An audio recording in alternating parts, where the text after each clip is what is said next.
Wholesale Hotline. I'm Brent Daniels. I'm Jamil Damji. And I'm Jerry Norton. And I'm Morby. Every week we bring you the best information on real estate investing. Be sure to participate in the comments. And subscribe.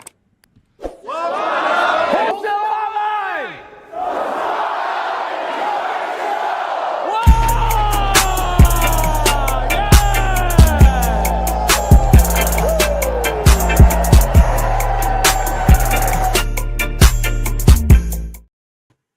Welcome back to Wholesale Hotline number 276. My name is Brent Daniels, Mr. TTP, Mr. Talk to People. Joining us soon will be Morby, Jamil Damji, and hopefully Jerry Norton, having some technical difficulties, but they should jump on here any time. I want to welcome everybody to our weekly Monday show where we discuss everything that you need to go out there and find the absolute best real estate opportunities in your marketplace. I don't care if they are on the market. I don't care if they're off the market. I don't care if it's a referral. I don't care if you're selling the deal or you're finding the deal, if you're negotiating directly with a property owner, or if you are negotiating with a real estate agent. We will answer all of your questions here. It is so exciting to see everybody, Britt and Dallas and Peggy and Randy and Jeffrey and Anonymous. And and we've got a couple incredible wholesalers here that are ready to rock and roll. And there he is. Boom. Subto himself. Here we go. Here we go. Really good. We're going to bring in a wave of people right now. We're like 650 right now, but I think we'll hit about, I don't know, probably around 1,500 today. We got a lot of cool people coming in to hang out. Look at these guys. Look at these guys. Jamil looking great. How are you, brother? I'm doing excellent, man. How are you? Really great. Thanks for jumping on here, guys. Of course. We're already at 700 people live, 810 people. What is going on? What is going on, Pace? Here. What's going on? Pace just unleashed one of the most incredible resources for the top tier TC, Subto, and Gator communities, and had one of the most incredible announcement Zooms ever. He brought Tim Story on to chat with a big group of people about how we can turn our setbacks into our setups in life. And then he told us all about the Creative Campus, which is just a mind-blowing way for all of us to stay connected and communicate. And then he said, you know what? Let's blow Brent Daniels' mind and have all of us go to Wholesale Hotline and say hello to Johnny Bravo, Mr. 22-inch Pythons himself. Come on. So here we are. I love it. Well, welcome, everybody. If this is your first time watching Wholesale Hotline, welcome. We do this every Monday, and this is going to be a good time. Who is Tim Story? Explain that. Oh, my gosh. Tim Story. Pace, why don't you explain who Tim Story is? Tim Story is an author, New York Times bestseller. He's had multiple TV shows. He's been on Oprah 7 times. He consults and does mindset coaching for presidents of the United States and other massive names all over the world. People like Pharrell Williams hire this guy to come in and teach them how to break through and have massive success in their life. And he's probably been when I hang out with him a lot at Aspire Tour when we speak together. I tell him he's the mentor to the stars. And so just about any famous person you could imagine has hired him for mindset coaching. And so Jamil and I this last year, I've been hanging out with him a lot at the Aspire Tour. And he's like, dude, how do I hang out with you more? When I come and see you at Aspire Tour, I see all these people with these peace signs on their hat, and they're freaking the coolest people out of the whole entire 3,000 person arena. What the heck are you guys doing? And I said, come hang out with us in Boston. And so last year he hung out with us in Boston. He spoke on stage for us. And then he said, I want to hang out with you guys more. Like, how can I show up for your community more and more? And so we just text him and we say, hey, can you come and speak about this? Or can you talk about that? Or, hey, have you have any experience about these things? And he is probably one of the best at getting people to get through their mental breakthroughs, which is awesome. How many people enjoyed Tim's story today? So give us some love in the side comments. I absolutely did. It was incredible. Amazing. 1,100 people in here today. They all came to see Brent Daniels. Brent Daniels, let's give the people some wholesale education today. What is working right now for wholesale? What list is your guys' favorite list? Who do you like to go after? What are you seeing? Is it a great market, a bad market? Some people in the side chat are buying RV parks and mobile home parks and businesses, but it's Wholesale Hotline. So let's break down some wholesale stuff today. Listen, I highly suggest if you have been in this business for over a year, go back to all of your leads that have been kind of stale and old, have been sitting there for a long time. They've been kind of sitting on the fence because we're seeing those deals pop like crazy right now. I don't know if you guys have seen it locally here, Jamil and Pace, but the news, it's just doom and gloom. Oh, it's a buyer's market. The market has turned. There's so much inventory. Sell now before it all crashes. That is the message that's going out right now. So all of those old leads, those agents that you talked to 6 months, 8 months ago, all of those property owners that you talked to 8 months, a year ago, that had all of these super high expectations that their property was worth way more than we could offer them, are getting realistic right now. So one suggestion that I would give, Pace, is go back to all of your past leads, all of your past relationships, and start having those conversations again, because they're going to get off the fence and they're going to make a decision here quickly.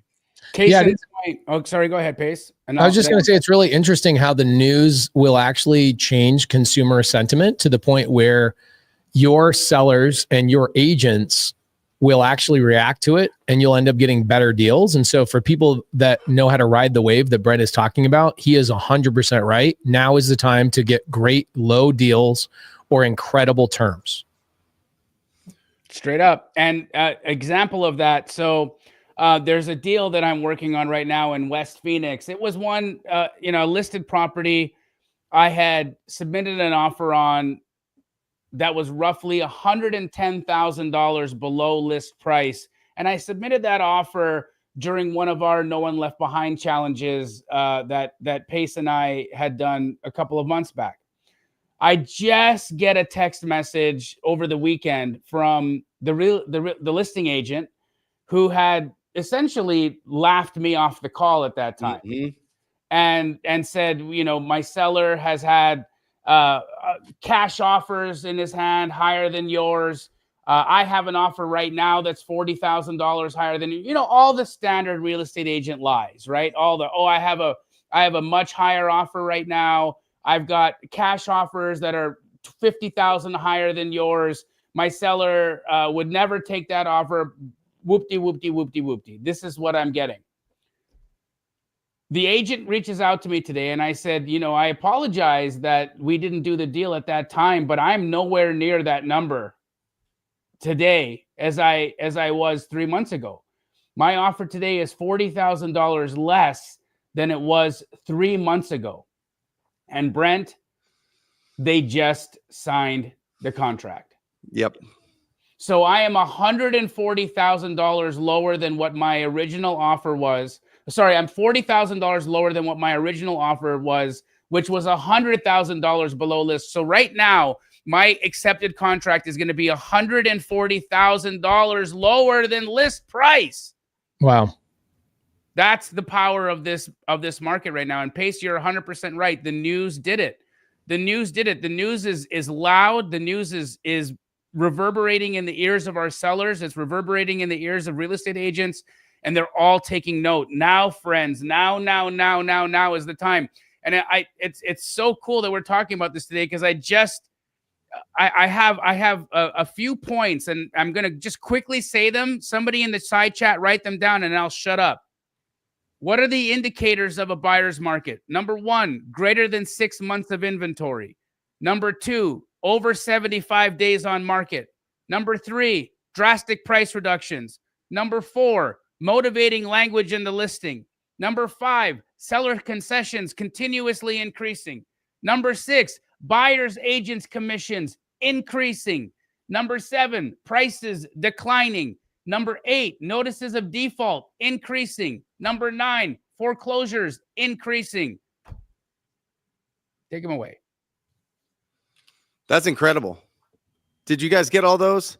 If you guys put it in the chat, if you picked up one or two of those, put it in the chat and we'll get all 9 of them in there. But absolutely incredible. 75 days on market.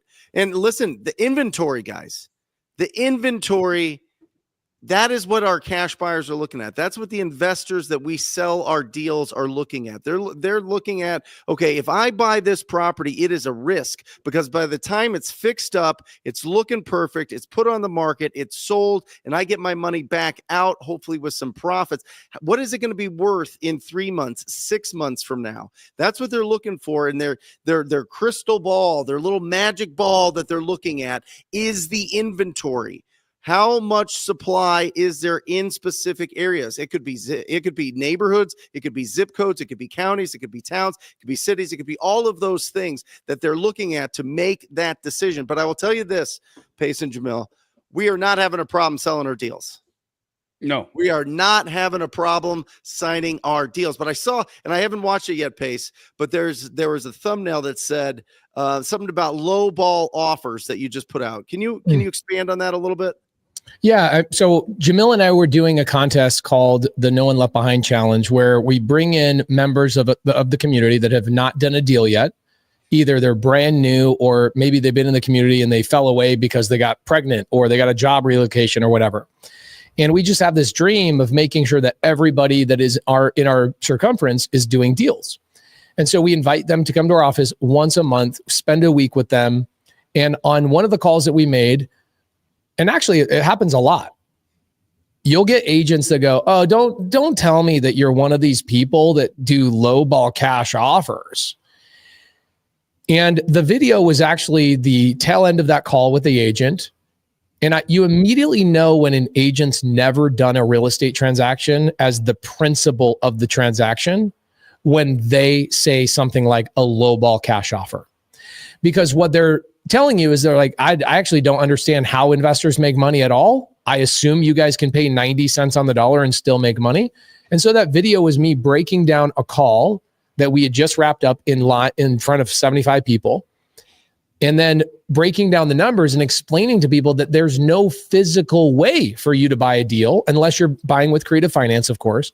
There's no physical way that you can buy a deal without a low ball cash offer. And the agents who have done those types of transactions, they freaking get it. The agents that don't understand that are the ones that have just simply not been party to a transaction as the principal. And so I was trying to highlight to the audience, don't get discouraged when you talk to those agents. They're not the agents you're going to do 10 deals a year with.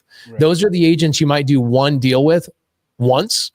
Go find the agents like Jamil's Monique Walker or other agents that we all have done business with that just continually send you deals over after deal because they get the business. So that video, I think it did pretty well. Not as good as my airplane video. That video has got like 200,000 views or something crazy in the last couple went bananas. Yeah, that one went bananas. That one went crazy, but that one did really well because I think a lot of people in the comments are like, finally, somebody's talking about these agents are just uneducated and they don't understand that you do have to have a low ball cash offer. Otherwise, nobody's going to buy the deal, period. End of story. Guys, I don't understand how you have so many people on here tonight. Is this what you guys are doing on Monday nights without me? Yes. Honestly, how do you build this up? Because I saw there was 1,104 at its peak. There's 1,093 right now. Did you guys email your whole list? Like, what is this? I don't know. No, this is just a small fragment of the Subto and Gator communities. And we sent an email to everybody a couple of days ago just saying, hey, we want to bring in Tim's story to have a heartfelt message about setbacks. And while we were on the live, I go, dude, can we just all go in there and blow Brent Daniels' freaking mind and just get like 1,100 people to show up? And I'm not kidding you, Brent. That's exactly what he said. I feel overwhelmed. I really feel overwhelmed. There's a lot. There's so much going on in the chat. This is like the greatest day of my life. This is incredible. That's what we thought, bro. I'm telling you, he was legitimately did this. He wanted to give you a gift. He said, let's go blow Brent Daniels' mind today. And let's all of us go show up to Wholesale Hotline. It was phenomenal. Do you know how hard it is to get over 1,000 people on a YouTube live? Like, do you know anybody that does that? Impossible. That's not a gamer or something? Yeah, us. unless you're Pace Morby. It's incredible. Us. It's Well, incredible. the cool thing is, like, the more you, we already know this really well. The more you serve people, the more you contribute to their lives, the more they'll show up for you in return. And so, guys, thank you so much for showing up for us today. We're so grateful. We do this every Monday night. If you guys didn't know this, and yes, Brent, the thing that I've missed out on a bunch of the wholesale hotlines on Monday nights because my team at Subto repeatedly puts things on my calendar at 5:00 on Monday, and I finally told Sarabi that I'm like, I can't do things on Monday night. I'm at Wholesale Hotline. Please stop putting things on my calendar. So Sharon says, I love that Brent is loving this. I told you guys he would freaking love it. 1,117. Yeah. Yeah. They all came here for you, brother. They all came here for guys, you. we love you guys so much. I mean, we've been doing this over 5 years. This show every Monday is really designed for exactly this. This is all about squatting up. This is all about connecting. This is all so that you have solid proof that you are not out there alone. You don't have to do this business alone. You can connect with amazing people every Monday here on this show that you can do so much business with. That's the best part. It's not just like, it's a group and we get together and we hold hands. Like, people are going out there and getting unbelievable, massive opportunities that change their life. You're one conversation away from a unbelievable deal. The deal of a lifetime comes around once a week, and to be able to have so many people here that are connecting and sending so much love, it's just absolutely incredible. It's incredible. Can I ask you guys a question about the Zillow ban? What do you guys know about the Zillow ban? Let's talk about that for a couple minutes, if you guys are up to date on this. Jamil, Brent, are you guys up to date on the Zillow ban? A little bit, but open it up. Okay, so a little bit. There's a lot of people suing Zillow right now because the listing ban just went live. And essentially, I'll keep it really simple. Zillow has built such a massive following. So many people rely on Zillow. The Zillow's like, you know what? We're going to attack agents that want to have exclusive listings and they don't want to share these things. And they're not trying to give us all the data. If you're not trying to give us everything, we're not going to put you on Zillow. And so now they're getting sued. Literally, I think Compass Bank is suing Zillow. There's 4 other companies. Let's see. Inman. Oh my gosh. Wow. Inman, you know, they're suing Zillow. Like the big real estate conference, they're suing Zillow. So many people. This is what freaking happens when you build such a massive following and you have all this data and people rely on you. You can go and push yourself around. For those of you guys, I know, Jamil, you use Zillow to do comps, correct? Correct. I wonder if this will affect you. Basically, it's strong arming agents into giving all the data that is on the MLS over to Zillow. Yeah. What Zillow is trying to do is essentially be more dominant than the MLS. Yeah, and I understand why. Here, let me give you an example, Pace, of where it gets really dangerous for the consumer, for real estate agents to hold on to data and not share it. So let's look at Canada, for example. Canada has Zillow. You can go onto Zillow and you can find actively listed properties on Zillow on the Canadian MLSs, and you can actively search those listings and find potential deals to sell or to purchase if you're a retail buyer. But what if I want to see how much properties have sold for? What if I want sold data and I'm in Canada? Where do I get access to sold data? How do I know that the deal or that the property that the real estate agent is presenting to me as a potential home for me to write an offer on, how do I know that that real estate agent is actually being honest about value? How do I know that I'm not getting sold a property or told about a property that they have some kind of incentive to sell? How do I know that I'm actually doing this for the right amount of money or offering the right amount of money? Unless I got that sold data, unless I have access to that MLS information, my hands are tied. I'm at the mercy of the agent to be honest with me. And that's what NAR wants. That's what real estate agents have been trying to do. And they've successfully done that in Canada. You cannot get sold information in Canada. It's much like a non-disclosure like state. Anywhere in Canada. Anywhere in Canada. What is the purpose of that? Like, how does that benefit It forces me to call a real estate agent to get an opinion of value from a realtor. Okay, so they're strong arming people. This is why Open Door and OfferPad have had such a hard time getting the real estate agents out of the business. Remember when OfferPad and Zillow or Open Door came into the business, I don't know, 12 years ago or 13 years ago, they came to Phoenix and their sole intention, they're very vocal about it, was to disrupt the real estate agents' businesses and say, why do we need these people anymore? They're slowing down every freaking real estate transaction. The problem is they have a massive lobby group called the National Association of Realtors, which they're all a member of. They pay billions of dollars into this thing every single year. NAR has endless amounts of capital. Correct. And so it's the same thing with Canada, it sounds like, is that they're strong arming people to force them to work with real estate agents. It's the same thing that's happening with wholesale regulation right now, is that who's pushing wholesale regulation? Is it Grandma Smith that's like, hey, I'm upset that this person went and made money on my house? No, it's real estate agents and local representation of NAR, National Association of Realtors, spending money to lobby against wholesalers because they feel we are a threat to their business. Yes, and so sir. they're doing the same thing Canada is doing, strong arming. Yes, sir. And Interesting. that's why this lawsuit is so important. That's why Zillow having access to this information, whether or not you agree with Zillow's potential monopoly on the the retail real estate market and where the retail buyer is getting their information on or not, whether or not you are in agreement that Zillow has cornered that market, I still think companies like Redfin have done a great job. I still think Realtor.com is doing a great job. I don't think Zillow is monopolizing that market at all. I think they're doing a better job than anyone else. And so they've gained a lot of market share. But when we are pushing companies like Zillow away or trying to restrict them from having access to information that as a consumer can help me make a more informed decision, you have to question why. And I think that's the biggest question that we have here, Pace, is why are the real estate agents trying to withhold this information? Why do they not want Zillow to have access to this data? Why? You know what's the best part about Zillow? They have a warehouse of cold callers that cold call real estate agents all day long to get them to spend money for Zillow leads. So agents list a property. They then get access to put that out into the world on their website. And then they sell the leads that they capture on their website back to the realtors.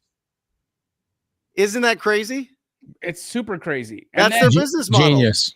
And Genius. then for them to have a problem, like for instance, okay, like if you've got I believe this, like, private listings or exclusive listings, right? I mean, it's an agent's and a seller's right to make a listing exclusive. It's their right.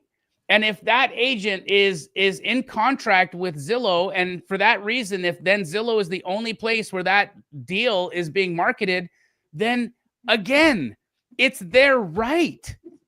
By the way, in the listing agreements, Jamil, you have to check a box that says that the owner is comfortable with you putting it on IDX, which is the platform or whatever that goes out to all of these different companies that gives all the listing information, all the photos, all of those things. They pay for that, by the way. People pay for an IDX license. Maybe it's called something else now, but that's what it was maybe a decade ago. And you sign off. The owner signs off on it. They approve your ability to put it out to the world, not just on your local MLS, but to the whole interwebs. Can I get really selfish for like 45 seconds? Yeah, go for it. Jamil and I have developed a new website that is completely free, and we are attempting to disrupt the creative finance deal flow. I want to show it to you guys. It's called creativelisting.com. It was primarily geared towards people that are like, I can't go through a real estate agent because I cannot get qualified to buy a home. I realized so many people were joining Subto 3, 4, and 5 years ago, specifically not even to be real estate investors. They were like, I want to join Subto so I can learn how to go and buy real estate, primarily my own home, because I don't know where else to go. I'm a business owner. I have no ability to go get banked or get a bank loan. And we started saying, man, there's a lot of people that just want to buy houses for their like personal residence. And so this is where the idea started from. And I want to show it to you guys just real quick. We're talking about Zillow. We want to be the Zillow for creative finance. We want people to be able to go in there. And of course, we'll have cash deals as well. But primarily what we're focusing on right now is seller finance and Subto deals. A 0% seller finance deal just sold on there today. Yeah. And so things are cooking over here. Guys, do me a favor. If you guys are watching this live, this is completely free. I want you to go over here and I want you to just say, I'm looking to buy right here. I'm looking to buy so that your name can go on the map. And what's going to happen is that people inside of Subto will see your name right here. Donna K, she's looking, look at this. This is so cool. Donna K is looking for her primary home, Cincinnati, Ohio. And once you register and you're actually a member of creativelisting.com, it will show you all of her information, how much she can afford, what's her down payment, her monthly expenses, what can she actually afford? There you go. Sophia says, where are you buying? That's for you to tell us. Okay. Colin, good to see you, Colin. He says, I have 17 homes I can put on that right now. Let's go. This is built by Jamil and myself. It's taken us about a year to put this together, completely free. We don't know how we're going to make money from it yet, but that doesn't matter. We're just going to be doing this for free to get people to buy houses. Primarily, it started out as primary homes. In about 3 months, it will open up to RV parks, mobile home parks, apartment buildings, all creative finance as a focus, although we are selling cash deals on here as well. Novation agreements are on here. Subto deals, seller finance deals, lease options, executory contracts, everything you can imagine is on here. Morby method deals are also on here as well. Giancarlo says, is it going to have Subto houses? Yes. Please go over to creativelisting.com, come over here and say, I'm looking to buy, and then tell us what you're looking for. Create a buyer account. Tell us what you're looking for, and somebody inside the Subto community will start looking for a deal for you if we don't already have a deal that will fit your needs. And then in 30 seconds pace, I can tell, for people's brains work in different ways, right? But looking at Creative Listing right now, looking at that website, my mind just can't stop spinning on how I can make money from this thing. Like how fast I can make money from having access to that information. Think about it. I could do a post right now on my social media stories and I could say, have you been turned down for a mortgage? Are you having a hard time qualifying at 7.5% interest rates? What if I could get you into a deal right now at 3%? Send me a DM. Now I have access to this entire inventory of homes that have 2, 3, 4% mortgages all across the country. And I could easily just take one of those deals and move them right over to one of those end buyers and make myself a quick $10,000-$15,000. Yes. And guys, who is posting the inventory pace? Subto members and people that have learned how to do creative finance from myself over the last 5 years. And we also are going to open it up to our free Facebook group here in about 30 days. We have in the Creative Finance with Pace Morby Facebook group, we have about 165,000 members in there in the free group. And we get an average of 600 deals posted every day in that group. It's so overwhelming that those posts don't get any reach, right? And so we're even going to ask in 30 days that our entire free Facebook group is going to stop posting their deals in the Facebook group, which nobody sees, and actually go over and put them over here on Creative Listing. And we're going to build a big database. Essentially, it's the off-market MLS is what we're trying to attempt to do. Yep. But we're attempting to do it for free. I know that Investor Lift exists. I know that people use those types of things, but this is going to be completely free, primarily geared for the first 3 to 6 months around primary home ownership for non-cash flowing Subto deals, non-cash flowing seller finance deals. That is primarily the deal flow that has sold on there so far. So I'm using my social media presence to bring non-Subto members, non-Gator members to the platform as buyers. And so those buyers come to the platform. They say, this is what I'm looking for. That then encourages the Subto members to go, oh, great. Pace has already found a buyer for me. I now can do wholesaling the right way, which is find the buyer first, look for what the buyer needs. I'll go out and pull a list and specifically go find that for that family, and I'll get paid in the process.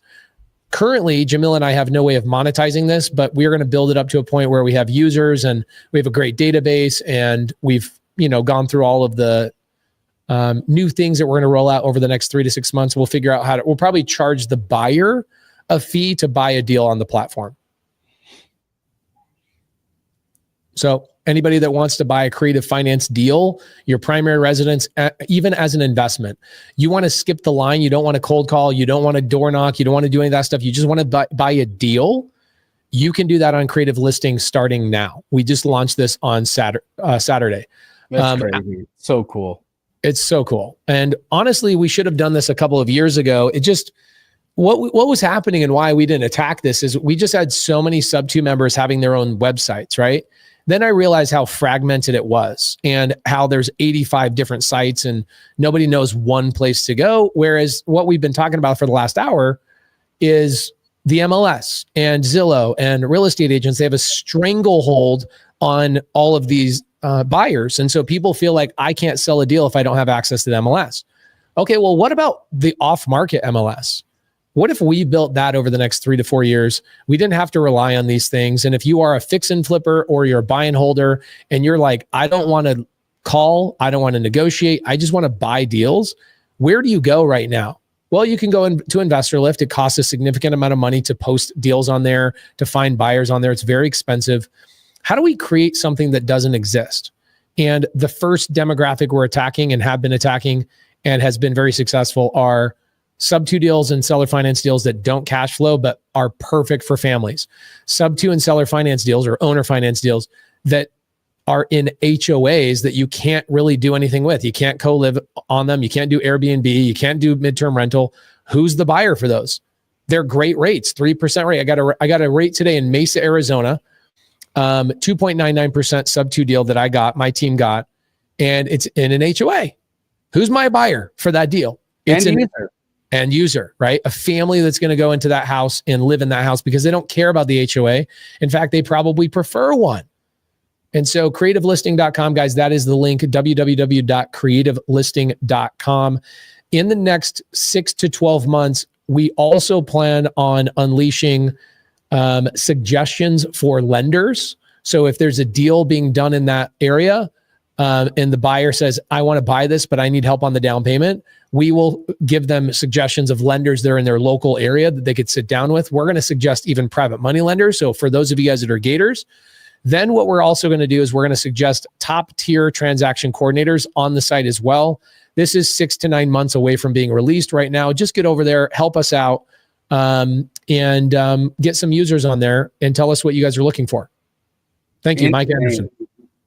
Guys, again, creativelisting.com, creativelisting.com. If you're running into a different website, you typed it in wrong, creativelisting.com. That's exciting, guys. It's so cool. It's such a neat opportunity to really take the democratization, which is what this is, of these types of real estate deals, and just put it in the hands of the people that it belongs to, which is the public, right? And one of the things that I like so much about the intention behind it is that you can tell, guys, Pace just said it clearly. We don't have an idea on how it monetizes yet. This wasn't built to make money. This was built to serve the community. This was built to serve people, so that they could get access to these deals. And I truly believe that when things are built with that in its heart, that's when things become what they're supposed to become. So just thank you for that, Pace. This is phenomenal. Yeah, it's fun. And we're going to start adding cash deals on there as well. So if you guys are buyers, you just want to buy, BRRRR strategy deals, you want to buy fix and flips. Like my team will do 20 fix and flips this year. I want to be able to go on creativelisting.com and buy cash fix and flips. Right now, You look at if I go to like Keegly.com, which is where I find a lot of my cash deals, I'll go to Keegly.com. They're not in every state. Nope. They're not in every state. So And listing. we're not that super great at updating it either. I'll be totally transparent. Some of our franchises don't update their listings on there. It can get a little bit difficult to get everybody to fall in line. And so the fact that you're organizing everything in here into one funnel pace is phenomenal. Yeah. Scott, thank you so much for this. Scott decided he needed to tell me this. We just launched this on Saturday. Today is Monday, Scott. So yes, the listings are going to grow. Obviously, we just barely launched it. Today's the first time I've ever talked about it one time. So get over there. One of the most beautiful things about this is you can go over there and say, this is what I want as a buyer. Okay. So what happens is the people that are going to be posting deals on there can now go look for deals for you. We have 9 listings and literally we've never talked about this ever. I've never brought it up on Instagram. I've never brought it up on YouTube. I've never brought it up even inside of our Subto community. This is literally the first time we've talked about it, Scott. So here's what you should say. I'll teach you how to be a little bit more positive. Holy crap, there's 9 listings on the site and this is the first time you've talked about it? Holy shit. If you did it that way, you'd be a lot cooler, Scott. Just want to let you know. Okay. Yeah, it's going to go bananas, guys. I think we all understand that. We've all seen your Facebook group go absolutely bananas. Subto community, Gator community, Astro community, TTP community, Wholesaling Inc. All of it, guys. Creativelisting.com. That's where you post your deals. That what are people looking to assign those deals? Pace? Are they looking to like what is the point of posting? I don't want to keep it myself, but I want to put it out there. Yep. So I would say that again. Let's go to the original thought process of Creative Listing a couple of years ago. Just seeing the massive need for end users. One of the things that investorlift.com does not do is actually find end users. End users are not even aware. What's an end user? It's a family. Okay. So think about this. Let's do a little bit of math on this for everybody. If I am a family, and this is my family, I grew up in a family of 12 kids. My father worked 2 jobs. One of those jobs was under the table and he could not get a bank loan to save his life. So what does a dad or a father do that has 12 kids that needs to buy a big house? What does he do his whole life in order to actually have home ownership if he's not bankable? Pretty simple. He buys everything on seller finance, Subto, or lease option. Every house I ever lived in, all the way up until I moved out of my parents' house at 19, that's 26 different times my family moved. My dad bought it either Subto, seller finance, or lease option. Why? Because it was the only way my dad could have home ownership. So I watched that growing up. I now see that with people who are going out and finding Subto deals is they'll go structure a house, right? I have a house right now. Again, my team just got under contract, 2.99% in an incredible part of Mesa. It's already renovated. The seller, one of the seller's husband passed away. She wants to move in with her kids. She's selling the house. She says, here's the keys to my house. Give me $5,000 and I'll give you the keys to the house. Incredible deal. 2.99%. Guess what? It's in an HOA that restricts short-term rental. It restricts midterm rental. They're hammering down, guys. HOAs are hammering down more and more and more and more. So who's the buyer for that deal? It's obviously not a real estate investor. A real estate investor does not want to have an HOA. A lot of times those nice houses are also not approved for Section 8. Surprise, surprise, guys. You guys are out there loving on Section 8. Section 8 has to be approved. The house has to be approved for the voucher in order for you to actually turn into a Section 8. This house cannot be turned into a Section 8. I already know that. So we are using my brand, and we are also going to start running cold traffic ads to get end users on this site, meaning families. Now think about this.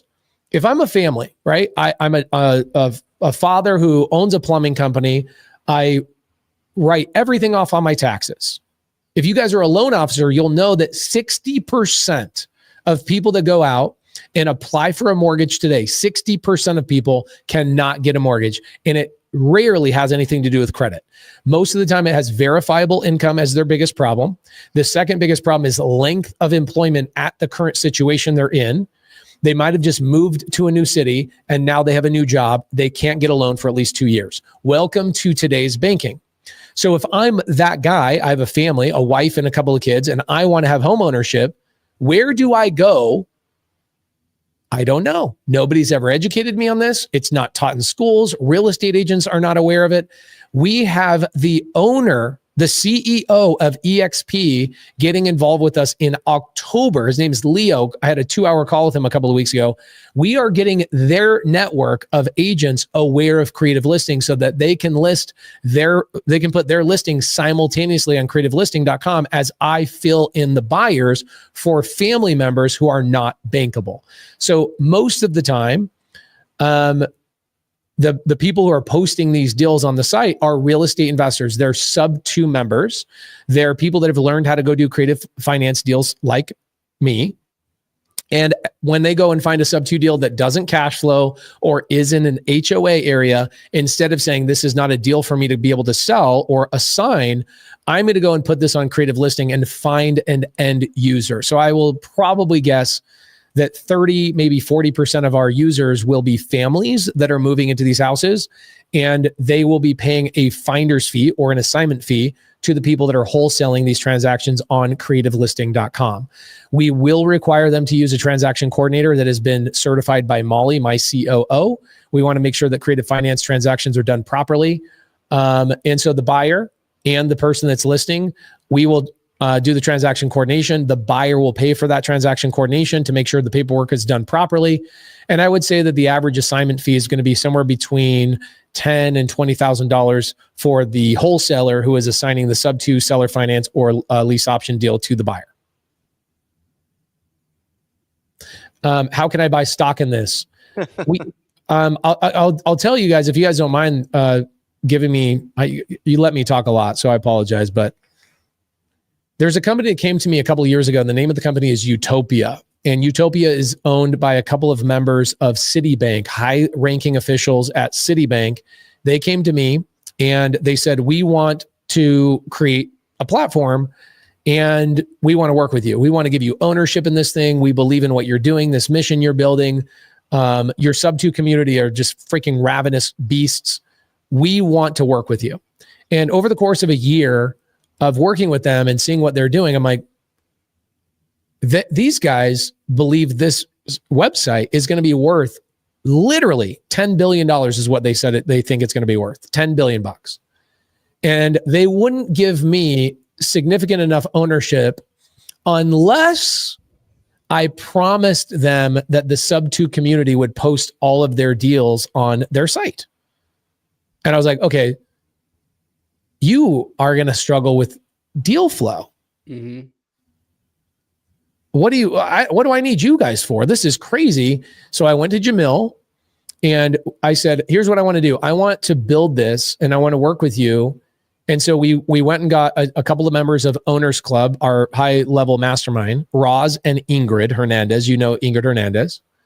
She worked in database management for a big, massive company, and Roz is a software developer. And we have developed this site in about 6 months' time. We have a whole layout of all the new features that are coming out. And as of right now, we're not charging anything for it. We honestly don't know how we're going to make money on this quite yet. But we also have 500 other founders called Owners Club. We gave them ownership of this site as well. We are not going to be doing stock. We're not going to be selling any of that kind of stuff. We're going to own this entirely ourselves. We want this. And we don't want to sell this. We want to make this the off-market MLS, and it's going to take us 5 to 7 years to be able to do that. And we're going to get kicked in the teeth. There's going to be moments of doubt. There's going to be a moment of, why did we build this? What the hell are we doing? All of that stuff is in the pipeline. I'm fully aware of it. I bought a mouth guard just in case I get kicked in the mouth. Okay. So yes, FYI, we've got no plans on selling this, no plans on selling stock in this. We're just building this for the community and amplify everybody's deal flow. It's interesting, Brent. This is an interesting question. Thank you for this. He says, What about a small monthly fee, then an affiliate link as a way to monetize it? The problem is you're talking about the wholesale industry. Okay. Right. They don't want to pay for toothpaste, bro. Like the wholesale industry is the most interesting industry ever. They have such a significant ability to make so much money with almost no money out of their pocket, yet they don't want to put gas in their own car. They'd rather walk. Like the cheapest cheapskates of all time. Okay. And so right now we just have to make everything free for the wholesalers to actually want to put stuff on there. You tell them, hey, there's a fee. They're going, oh, scam artist, scammer. Oh my gosh, you're scamming me because you're charging me money. This is why they also don't want to get a real estate license. I'm also one of them, by the way. This is why I can speak intelligently about this. I also started in wholesaling real estate because it is free to get into. And I sold all my deals through Jamil because I didn't want to have to pay for a platform. I used Jamil's network. Okay. So there you go. That's the reason why. I don't know quite yet. Ingrid, Roz, Jamil, and myself will be continually working on it. But Mindlift says, oh, brother. This is an interesting thing. Honestly, Mike, that's a great suggestion. He says, take a cut of the assignment fee. The challenging thing there is that we don't want people to try and go around the platform. We want people to happily use the platform and not go, man, these guys took $1,000. What we think we're going to do, because a lot of the users, a lot of the buyers will be one-time buyers because they're family members, owners, right? They're buying a primary residence. We plan on charging them a fee, and that's where we're going to start to at least pay for development costs, et cetera. And then we'll figure out how to monetize on it a little bit later. Awesome. Great. Can I give a shout out here to Mitchell? Just Hell closed yeah. my first wholesale deal today. $130,000 assignment fee. Give it up to Mitchell. Come That's on. insane. Wow. As your first wholesale deal, you got 130K. Holy. Assignment too, Jamil. Assignment, bro. Can we send him the link to jump on right now real quick and walk us through the deal? Because That'd be awesome. for him to do that over assignment and not choose to double close that was not only ballsy, but it shows that he had a great level of communication and transparency with both his sellers and his buyers. And so for this being his first deal, for him to have been able to pull that off on assignment, it says a lot about how he operates and how he moves. And I'm really curious to hear the story of that deal, regardless of whether or not he comes on. Congratulations, brother. That is a huge, huge feat. And congratulations, Brent, on helping him get there.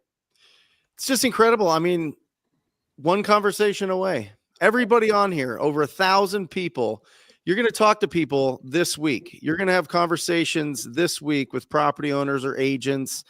You're going to be negotiating them, and you never know when you're going to get that big, massive deal that breaks your brain. $50K plus wired into your bank account when you have $13 in there will change your life. It will change your life. I am just telling you, it is all right there. This industry, this business is undefeated. If you can go out there and solve the problem of a property owner, whether it's creatively or whether it is with cash, and you can communicate with them effectively to get them all the way through to the finish line, you will be handsomely rewarded. You will. That's exactly what all of us did. Pace, I went back to the interview that you did with Steve Trang. I wanted to watch the interview with the owner of New Western because I hadn't watched it, right? Yeah. And then I saw your interview from like 6 years ago where you were talking about wholesale deals and you were talking about working with home investors and all of that. I mean, that's how you build momentum, right? That's the spark that gets it going, is just understanding that at all times, 6 to 10% of the real estate market based on the US Census is in some sort of problem. They have some sort of distress, whether it's a vacant property, whether there's financial distress, whether it's an inherited property and there's emotional distress. There are so many different reasons why people will sell their properties to investors. There's so many reasons. We just have to find them, and we have to talk to them on a daily basis, and you win. And you got to get loud on social media, and you got to get loud with your community groups, and you got to be connected with people that are doing this on a high level. Check this out. So you made a really good comment. You said you're one call away from changing your life. Yesterday on Sunday night, I do the Get Creative podcast. Every Sunday night, I just talk about creative finance and deals that other people are doing. And right here, this little video right here, middle center left, Jessie Savoy. Okay. She does a 0% seller finance deal. One call. She literally made one call. It was her first call she'd ever made off market. She gets a hold of the seller, works a 0% seller finance deal for 20 years. And she's just like, it was my first deal, my first call. I got a yes. I bought a rental that's going to cash flow a bunch of money and make me a bunch of cash. And the seller gave me 0% seller finance and asked for $1,000 down payment. Guys, it is, like Brent said, it is one call away, truly one call away. And I'm sitting there just listening. Go listen to it and then reach out to Jessie. She's in a teeny little town. Let me show you the town she's in. This is mind-boggling because a lot of people will say, well, it works only in big towns. It only works in big towns. Then other people will say, it doesn't work in my town because my town is so big. There's so much competition. Okay. Got it. I have to freaking Google this. Check this out. Canepa. Okay. And Canepa, Texas. This is where she got her deal. By the way, it's not Nippa. She told me, look at this, a town of 1,000 people. And she's got 2 fix and flips and a 0% seller finance deal done just in the last couple of months. Literally, this happens in every part of the country, guys. Every part of the country. Brent Daniels is so right. Back in 2018, that's when Brent actually became my mentor. It's 2017, 2018. I had been wholesaling for 4 years at that point. I was a home investor for 4 years up until that point. And what's mind-boggling is that my biggest problem at that point was, how do I get away from only doing 10 deals a month? That was my problem when I was doing that interview in 2018 that you talked about from 7 years ago. My biggest problem in my business is that I was capped. I kept hitting 10 deals a month between my wife and myself. And then I rewind back to 4 years prior, and I'm sitting there going, but how do I get started? But how do I get started? And then 4 years later, my problem is I can only do 10 deals a month, bro. I'm capped out. This sucks. So I hired Brent as my mentor. Jamil's been my mentor. Brent's been my mentor. I've paid Jerry Norton as well to be my mentor. And I went from 10 deals a month to 18 deals a month. Now, I've never bought deals quite as low as Brent does, but I've done a lot of deals, and this business absolutely changed my life. Wholesaling is by far the most undefeated business on the planet. I was looking at it, Pace and Jamil, and can you pull up? Can you Google it, Pace? The average appreciation over the last 20 years. Absolutely, I'd love to. The average appreciation, because the way that I looked at it is, if you have $100,000, do you put it into a rental property or do you put it into the S&P 500? And 20 years later, if the S&P 500 returns, now some will say 8, we'll just go 10% over that time.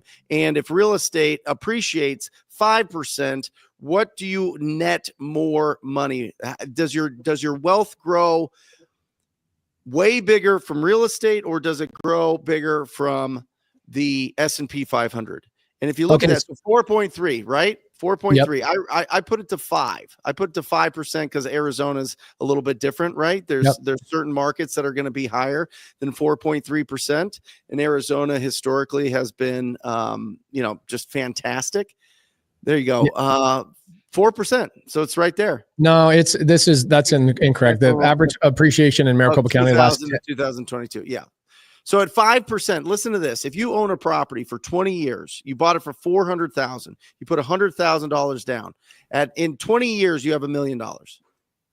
You have $1 million. You have $1 million equity in that property in 20 years. Isn't that incredible? What's incredible is a lot of people. One property.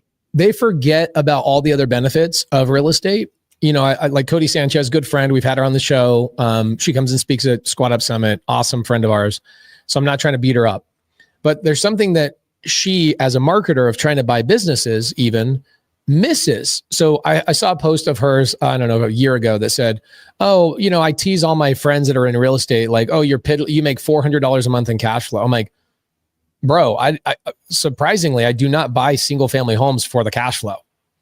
We buy single family homes for all the other reasons that, here, I'll break it down for you guys on a whiteboard just real quick. So number one, the first reason why you buy real estate is, of course, everybody thinks it's cash flow. And that is definitely a big part of it.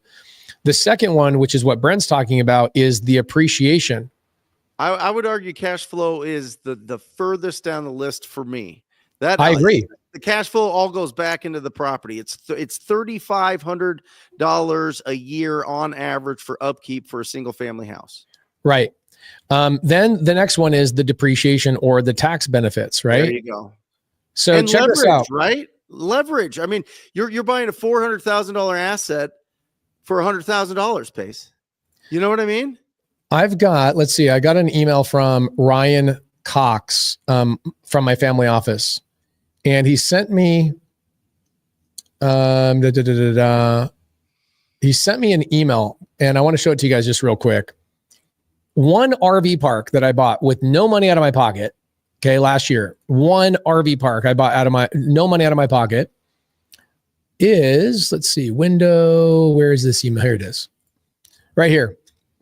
3621 Mountain Highway. I'm getting a $93,000 tax benefit. So I bought this property and I will avoid $93,000 in taxes this year because of that one property. Then he decided to pull out 5 properties out of the homes that I bought last year. And he says, let's do another cost seg on those.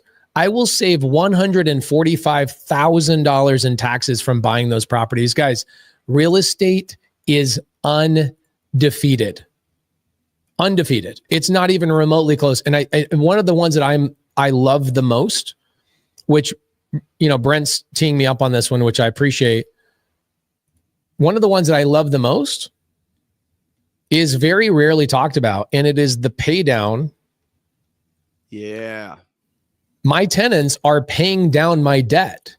And so not only am I getting the upside of the appreciation, the property's growing, but also what I owe on it is going down simultaneously. And you look at like Jesse Savoy, who got that 0% seller finance deal. Okay.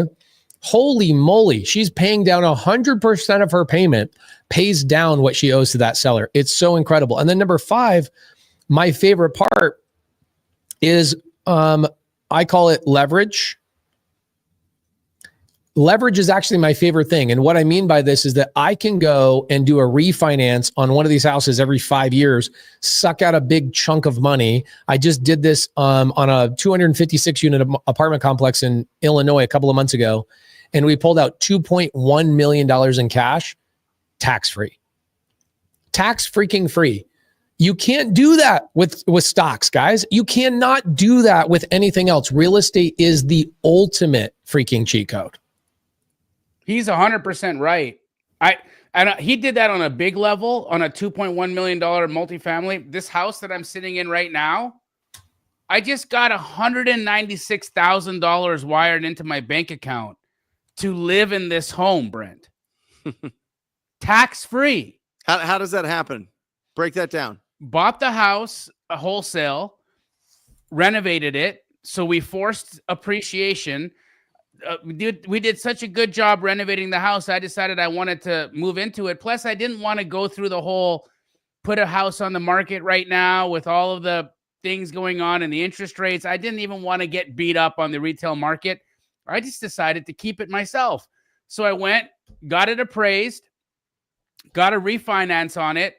On the refi, because we increased so much value on the property, I was able to pull $196,000 tax-free dollars in my bank, and I get to live in this beautiful home with a pretty decent payment on it. But I got $196,000 tax-free, bro. That is crazy to me. I mean, that's the wealthy move, right? The wealthy Yeah. move is get an asset that you have a lot of equity in, whether it's stock in your own company, like Elon Musk or something, or it's part of your rental portfolio. You have that asset. When you get a loan against that, that money goes to you tax free. You have to pay that back over time. But I remember, guys, I was buying socks at Nordstrom, and the guy checking me out was like this slick, cool, handsome guy. And he was like, "What do you do?" And I said, "Real estate." He goes, "Oh, I can't wait to buy some rentals, bro." And I was like, "Why?" And he was a total bro. He was a total bro. And he's like, "Because I want people to go to work to pay my bills." And I was like, "Oh,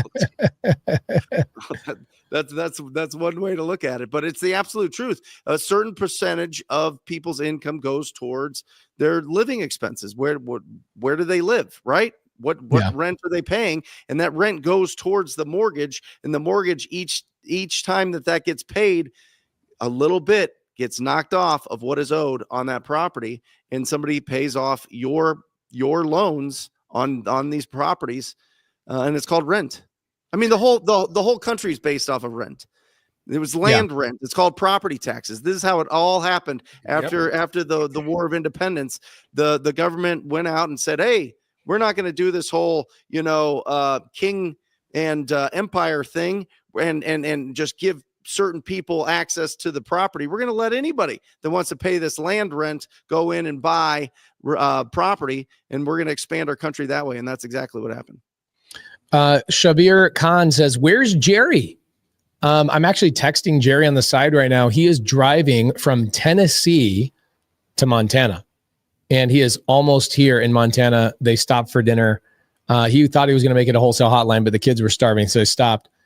Jerry lives in Montana for a couple months in the summer, and Tennessee the rest of the year. So he is cruising right now in a van full of kids. Freddie Poveda says, "Rental properties are lovely, but you need two buckets: wholesale for cash, living expenses, and your second bucket for rentals for long-term money. If you don't have those two buckets clear." Yep. I agree with this entirely. There's rental properties. I have a rental property in Atlanta, Georgia. I just sold it 6 months ago. Jamil's been there. The house on Maddox. Mm-hmm. Great house, man. Great house. Yeah, I missed that house. We just sold it. And the reason being is it gained $400,000 in equity since I bought it. Yep. And the property did not cash flow a lot of money. And it should have, but Atlanta went and did that bonehead move and outlawed Airbnb. Because I remember when you first bought that thing, it was going to cash flow a few $1,000s a month, and then lifes and things change. And how did you end up? So you gained $400,000 in appreciation, which congratulations, that's phenomenal. It was a beautiful house. What did you do in the interim to hold the property so that you weren't on a massive loss every month? The payment to Jillian, the seller, who you also met, the payment to Jillian was $7,000 a month. And I found a renter for the last year I owned it for $7,000 a month. I mean, it's a beautiful home on a creek in one of the best, like Brent, we're talking this is a house that one of the members of Outkast lived in at one point. Like this is a gorgeous home. And what's the neighborhood called there? It is called Ainsley Park, is it? Yeah, Ainsley Park, yeah. Ainsley Park, yeah. Really gorgeous area. The house literally had a creek running through it. It was just a phenomenal property. And I remember Pace did this really interesting deal with this woman where every time he got to town, a part of his deal with her was that she had to buy him steak dinner. Yeah. Every time he went to town. Can you read that comment real quick? Those were in the terms. Hey. Thank you, Giancarlo. That was in the terms. I had a student that brought the deal to me, Maurice, and Maurice brought the deal to me. What's so cool is Maurice at the time was a security guard, and he was making calls in his booth doing security work. And he calls me up and he goes, "I have an impossible seller. She has a lot of pain, but she just won't sell on seller finance." And I'm like, "Okay, hold my Diet Coke. Let me call this lady." So we worked a deal. And as I worked the deal with her, I was on a live Zoom with like 600 Subto members. This is back in like 2020. And in the side chat, somebody says, "I bet Pace can't get an even better deal. Like I got 4%, no money down, great deal. And somebody says in the side chat, I bet this is as good as this deal is going to get. And I said, Julian, I also have a request. I go to Atlanta a lot. And anytime that I come to Atlanta, I want you to buy me and my guest a steak dinner. And she thought I was full of crap. And then I brought Jamil to her house, like her other house up the road, met her husband. And she's like, okay, let's get the deal done. And in the promissory note, it requires her legally to buy me a steak dinner every time I come to Atlanta, Georgia. And the reason why I did that is because I just wanted to show people that you can literally craft a deal a million different ways, and you can throw anything you want into an agreement. Most people are thinking about purchase price, down payment, interest rate, and length of time, but you can also add food items in there as well. So, but anyway, that deal, Jamil's right. Atlanta, Georgia outlawed Airbnb beyond having one, and you had to be licensed to do it. And then they even made it harder in some of the counties where they said you have to live in the property if you're going to Airbnb it. And I was like, I have 70 Airbnbs. Like, what are we doing here? You know? And so I sold everything or converted everything to midterm rental. And that property had enough equity that I go, all right, I'm going to sell this property. I'm going to put a tenant in here. I know the property's going to take a long time to sell. So I put a tenant in the property, sold it, and I made $400,000 on that transaction. I put $0 into the property. I never lost any money on a monthly rent. I had months where, we broke even or whatnot. But during the Airbnb days, I was making $2,000 or $3,000 every single month net. So I had a little bit of stockpile of cash, which was nice. But that house is good proof that you don't have to have any money. You don't have to have any credit. And you also don't need to bank on the cash flow, because what ended up happening is I just sold the property and I did a 1031 exchange with the $400,000 into an RV park that I now own. And that thing makes $20,000 a month. So that $400,000 that was created out of thin freaking air on a property is the down payment on an RV park that I bought on seller finance in Big Spring, Texas. And that thing makes, it's not $20,000. That's $18,000 a month. Okay. So it's netting. I just want people to track this. Okay. What did you put down on that house, Pace? I put nothing down. Okay. So Pace puts nothing down on a home, buys it creatively, figures out the arbitrage, or figures out how to manage the payment, cash flow, and whatnot. Things change. He figures out another pivot, gets that done. But in that process, guys, I want you to track this. Makes $400,000 in equity. That $400,000 in equity then becomes a down payment that buys him $18,000 a month in income. What do you think that property that's bringing him net $18,000 a month in income is probably worth in real dollars? I just want people to understand that from zero, you've been able to turn that into millions of dollars in real estate value and $18,000 a month in cash flow. And guys, it's all done on an idea. It is all done on an idea. It's something from nothing. Yeah. It becomes normal. We talked about this a lot this last week. It becomes normal and standard. It's like Brent helps somebody go get a $130,000 wholesale deal. That's normal and standard. Right. We're not even fazed by it. We're just like, yeah, that happens.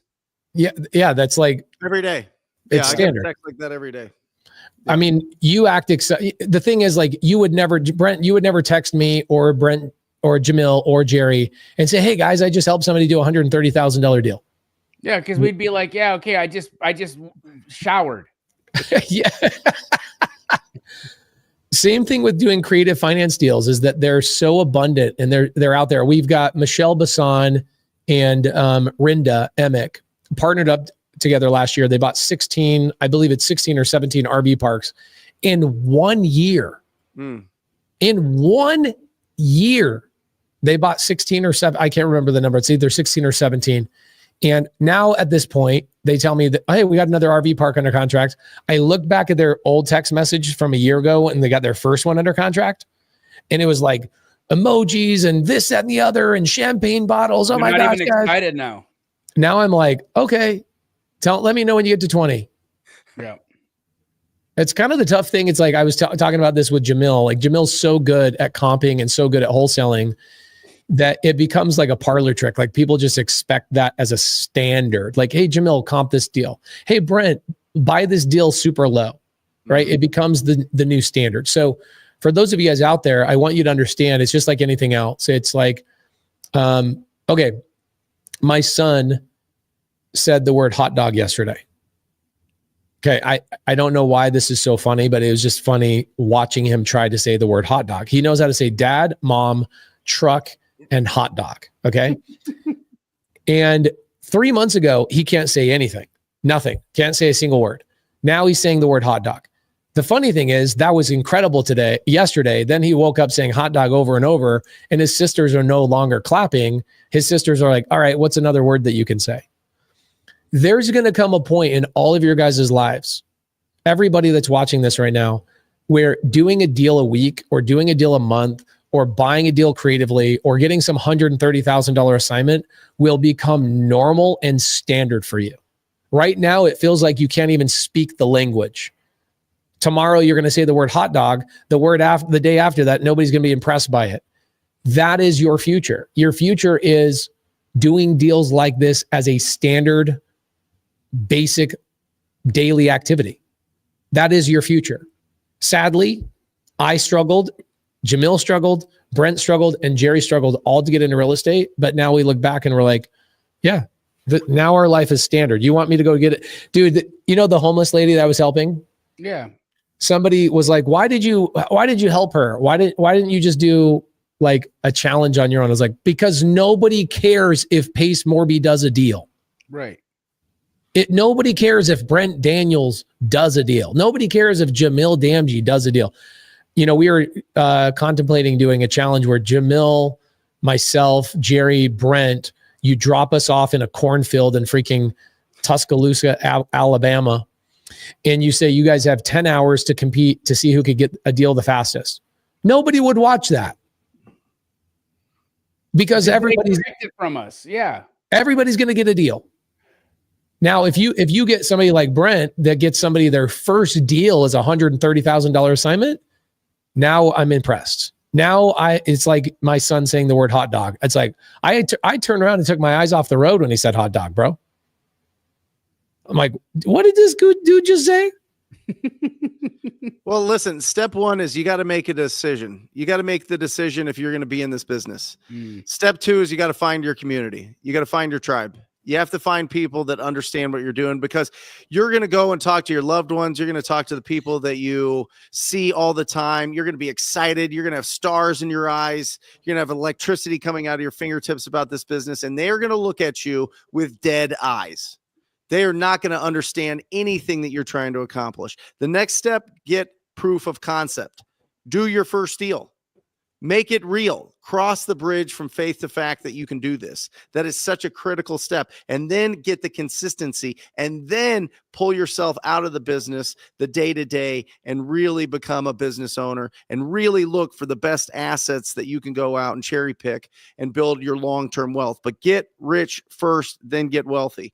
I'm just telling you, it's out there for everybody. It's out there for everybody. You got to make the decision though. You can't play real estate. You got to do real estate. You can't play. This isn't just I'm just sticking a toe in. I love this comment. This is actually in 2017 when I met Brent. I'd been following Brent for a year or so. I sat in his office. And I was secluded in my own little world doing homevestor deals, right? And all I knew was homevestors and Jamil, basically. And I hire Brent, Mr. TTP. I'm like, I need to buy more deals. I need to get away from homevestors. And I sit in his office and I ask him the same exact question. Like, bro, isn't there going to be a point where there's no more deals to be had? And Brent literally laughed just like that. Yeah, what? It's a conveyor belt, guys. It's a conveyor belt. Market saturation only pops up for weak minds. That's it. Yeah. It's just weak mind. It's just a weak mindset.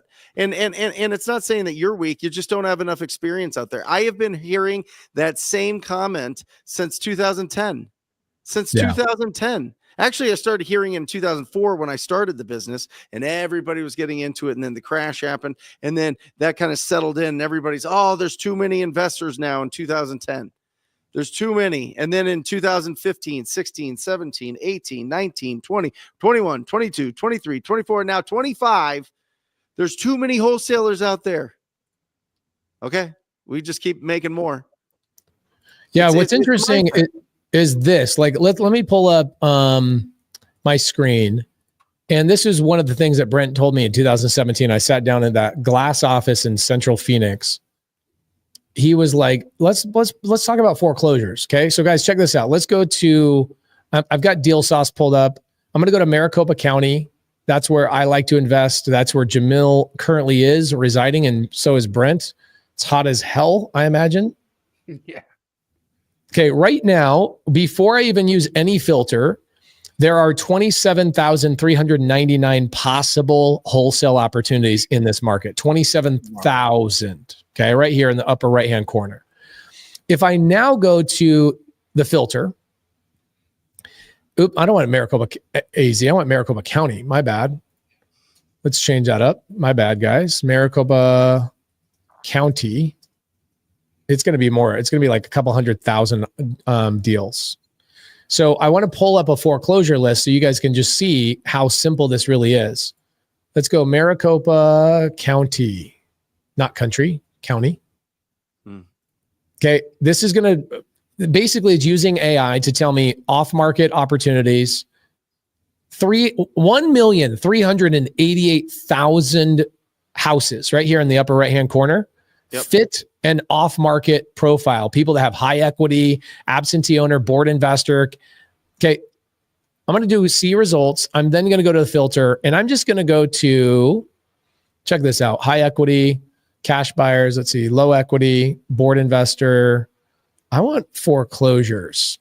19,201 people are at some point in the foreclosure process. 19,000. Okay. 19,000 people are currently in some form of foreclosure in this market. 19,000. Guys, there are deals and deals and deals that are popping up every single month. Guess what happens? These people go out of foreclosure. Either they save themselves, somebody else comes along, you come along and save them from foreclosure, or they sell the property on the retail market through a real estate agent. And guess what happens next month? All of those people are replenished with new people going into foreclosure. Mm-hmm. Brent told me something crazy a couple of years ago. He says there's something like 17 million vacant homes in America. 11 million. 11 single family. Yep. 11 million vacant homes in America.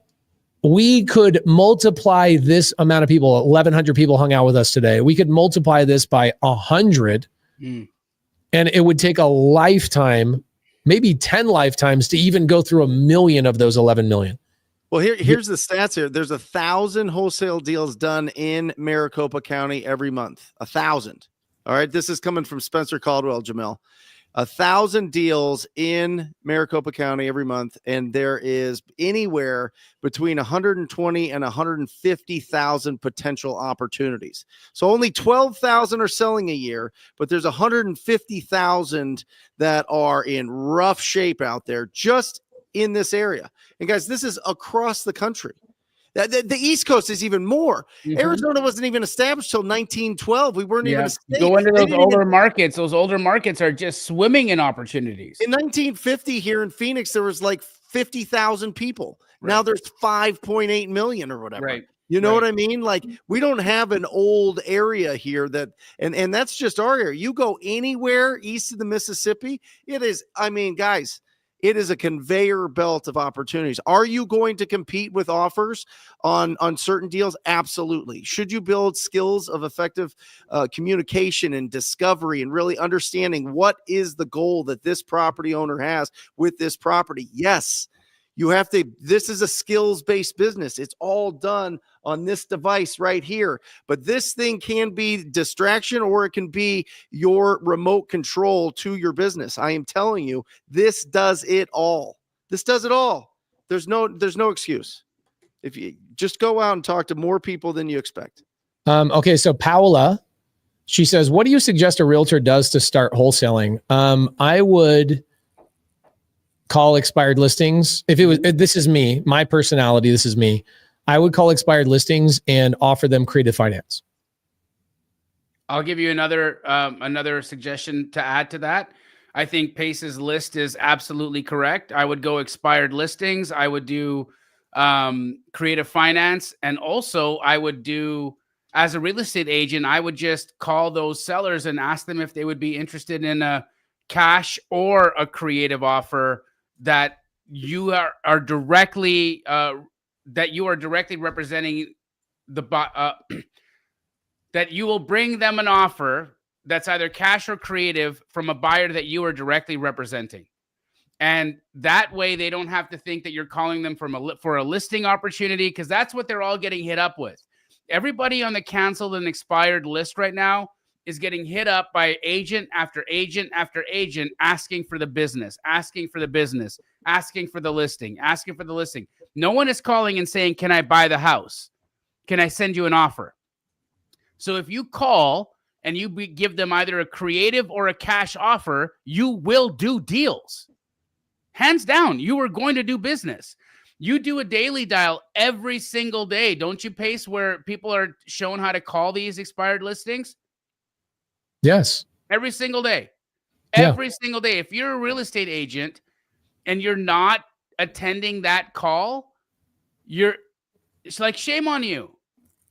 If you're not doing enough business, if you're hungry and you're a licensed agent and if you haven't learned how to convert a canceled and expired list into creative or cash offers, you are leaving money on the table. You are leaving business on the table, and you are willfully doing that because you're being shown, you're being spoon-fed the opportunity. You're just deciding not to do it.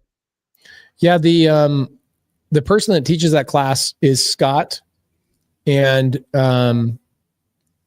he came into Subto in 2022 when rates were really good and before they went up. And he's like, I want to learn a little bit about creative finance. Then as a real estate agent, which is his primary income, rates start going up. He loses basically his entire business as a real estate agent. And he goes, oh my gosh, I guess I should take this Subto community a little bit more seriously. So he came in, he asked that same question, what should I do, Pace, as a real estate agent? And I said, let me give you the expired listing training. So he goes in, does the expired listing training. He's like, are you kidding me? I could have been doing this the whole time. He almost went back to his old job that he left being an agent for. And he almost took that job from his boss. He was texting his boss like, oh, I need a job. I'm running out of money. Da, da, da, da. Within 2 days of taking the expired listing training and learning how to pitch creative finance to expired listings, he makes $21,000 assigning a deal. He then a couple of weeks later makes another $40,000. So his first month in calling expired listings, free leads, completely free, he makes $41,000. The next month, I buy 2 deals from him. One's a 4-plex and the other one's a property on Ash. I can't remember. It's a single family. I don't know what we did with it. I think we turned into a lease option, but that month, I think he made $90,000. Went from, oh my gosh, I have no money. I don't know how I'm going to put groceries on the table. Right. Thinking about going back to the 9-to-5 workplace and then jumping on expired listings. So expired listings as a real estate agent, you have a leg up because you can call sellers and say, hey, my name is Pace. I'm a licensed agent, but I'm not calling to list your property. I actually want to put an offer on your house today. But my offer is going to be a little bit more unique than what you've heard. I primarily focus on creative finance. Have you heard of that? Has anybody ever offered that to you? I have buyers lined up right now. Boom. You as an agent, you can call and go, I'm an agent, but I'm not calling to list your property. I'm sure you're sick of agents calling you and asking you to list your property. You have a cutting advantage. Massive, massive advantage. Big time. Big time. Yeah. Bettina Miner, she says, I still don't know how to send soft offer text quickly. I don't know what that means, Bettina. It might be a typo. Might be a typo. I think maybe she's saying like, hey, I want to just float an offer to an agent. So like a soft offer. So what would the things that I would want to include in that text be? Right. A soft offer. If I was going to like, kind of like what you're doing on the LOI blaster. Pace, do you have somewhat of a template that you guys are using on soft offers that you could potentially point her to? Yes. If you guys are in Subto, I will post the LOI that we use inside of the Subto Facebook group. And if you're not in Subto, just DM me and ask for, just type in LOI into my Instagram DMs. So that means go to Instagram, go to message me, send me a message and say LOI, LOI, letter of intent. And I will get you a copy of that. If you're in Subto, I'll just put it in the Facebook group and tag it at the very top. No, I mean, forgive me if I was incorrect there, but that's what I thought. That's what I thought I understood of that. Okay, so Claudia, she says, Pace, if we are the agent and we tell the sellers go creative and they say no because they want their cash and they say yes, but 50% down, no way. Claudia, you can do a lot of 50% down deals. Those are called Morby methods. And so what I would do is go on my YouTube channel and type in Pace Morby method. That is a different strategy that I created about 8 years ago, where the buyer can put 50% down through a DSCR loan and the seller will carry in a second lien position. I know that just went over half the people's heads. But go to Morby method on my YouTube channel and watch that. I don't mind putting 50% down. In fact, Mundo in our community, he's an owners club with Jamil and I. He does like 8 or 9 of those a month. It is his entire strategy is Morby methods. And so absolutely go in and learn more about the Morby method because you can do 50% down deals all the time.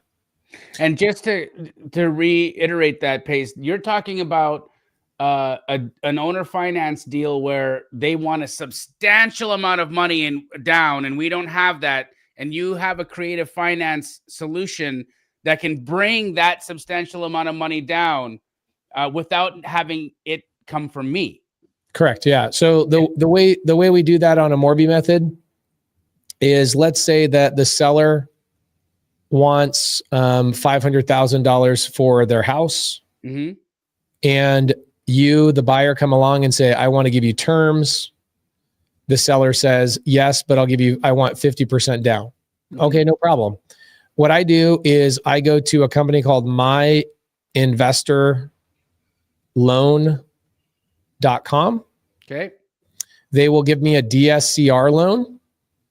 DSCR loan is a debt service coverage ratio loan. That's the stupidest acronym on the planet, but basically it's a loan type that they will give you as long as the rent will cover the payment of the new loan you're getting. That's what debt service coverage ratio means. So that's like, it's not based on my credit. It's not based on my income. It's based on whether or not the property I'm leveraging the property at a number that can be covered by rent. Correct. Yeah. Amazing. So what happens is my investor loan will give you that 50% as the down payment in a new loan, and that it will be in first lien position. And you'll obviously have a payment on that loan. And then the seller receives $250,000 from my investor loan. So you have a loan for $250,000 with my investor loan, and then the seller gives you a second loan in seller finance for $250,000, totaling the $500,000. So you're into the deal, no money out of your pocket. A lot of times that seller will let you not make payments on their portion of the equity for about 5 years to stabilize the asset. Okay. Living in Houston, Texas. I'm sorry. It's Andrew McGuire, not Scott. I misspoke earlier. Living in Houston, it's Andrew McGuire. Okay. Andrew McGuire inside of the Subto community. He teaches the class on expired listings. So yeah, a Morby method will allow you to get that deal done. And we have a lot of people that literally is their whole focal point is just doing Morby methods, finding sellers that want 30% down, 40% down, and going out and getting DSCR loans and then asking the seller to carry the back end. And there's no other name for it. Like Evan is asking in the chat, you created this, you invented it. It's actually called a Morby method. Yeah, it's never been. It was never done before 2017 when I did the first one. I looked everywhere, nobody had ever done it. Talked to dozens of lenders, nobody had ever done anything like it. Now I see people using it in multifamily. I see people, and people hate calling it Morby method. There's a guy in Bigger Pockets that he's like, stop calling it the Morby method. Of course, the guy in Bigger Pockets is going to say that. They're going to want to call it the. Anyways, it's a bunch of Karens. Yeah. The Morby method, I looked around, I was like, I don't know what this is called, but I think this is the way to structure this problem. Somebody must have already heard about it. I talked to a guy that I'd paid years ago to learn some creative finance stuff from. He's like, bro, I don't think that's possible. I'm like, perfect. Let me get to work. And so now there's thousands of them being done all over the country. It's freaking incredible. We get title companies that call me and go, I don't know what the heck this person's trying to explain. Can you walk me through it? And I just send them a YouTube video and go watch this YouTube video, explains the whole thing. And they text back and they go, got it. Okay, thank you so much. Yeah, Connie says Morby method's where it's at. A lot of people doing Morby method. Timothy says DSCR loan is the 50%. And sorry, I missed where the other 250 comes from. Timothy, the other 250 doesn't come from anywhere. The seller is letting you make payments on the other 250. Go watch Morby method YouTube video, please, please, please. And you can even structure a Morby method deal where you are walking away from the transaction with loan proceeds in your pocket so that you're getting paid to do the deal. The deal structures, it's not one that I have participated in myself yet. I'm going to do a Morby method deal with Pace here very soon, but I just got to talk to Matthew Starr the other week, Pace, and I think he pulled in I don't know if it was $100, $150 or $200,000 on a deal just recently on a Morby method. So he got paid to buy the house that's giving him cash flow, which is just, again, one of those crazy parlor tricks that we get to do in this business. Yeah, it's a lot of fun. Richard Berger, who is in Subto. Richard Berger, go watch the Morby method training. You'll see the paperwork on how to make it happen. I also brought in one of my DSCR lenders that coached you on how to get the seller in second lien position. Go and watch that training, Richard Berger. Morby method in the vault. It's incredible. So, man, we had a lot of people that showed up for Wholesale Hotline this week, huh? 1,164 at the peak. Crazy. 1,164 on a YouTube live stream. Holy cow. Thank you guys. You guys are incredible. Good. You guys are the best. Absolutely incredible. Brent, thank you for always being my friend and my mentor. I love you. I'm so sorry for you guys down there in freaking hot ass Arizona. I will be boating with Jerry Norton tomorrow. So hopefully you guys are a little bit jealous. What do you guys have going on this week? Go ahead, Brent. Wednesday, we've got our live show at 1 o'clock Eastern Standard Time, where we show you that there is literally millions of dollars of opportunity in any marketplace in the United States. We show you how to find them, how to negotiate them, and how to sell them without any of your own money and without your credit. Come and check us out on the Brent Daniels YouTube channel. Also, guys, Wholesale Hotline on all of the podcasting platforms. You got to check it out. Subscribe. Give us some love on there. I mean, we do this every single week just so that you guys can go out there confidently and take massive imperfect action. So check us out. It's a 7-day-a-week podcast, Wholesale Hotline. Check it out. Jamil, what do you got going on? Packing up my car, heading to with Charisma and our stuff and coming to Montana. Oh, heck yeah. I love it. Everybody's coming to Montana. I freaking love it. Guys, thank you so much for being here for Wholesale Hotline, episode 276. We will be back Monday next week, every week, same time, 5 p.m. Arizona time. At 5 p.m. Pacific Standard Time is where we're currently going live, but it's always 5 p.m. Arizona time. That does change halfway through the year, sadly. But come and hang out with us next week, guys. We do this every week live. Usually get about 500 to 700 people show up. But today we broke some records. 1,200 people showed up and gave us some love. Thank you guys so much. We will see you guys next freaking week. Or just say squat up. So squat up and enjoy the show. Yeah. Yeah. Okay. 1, 2, 3. So squat up and enjoy the show.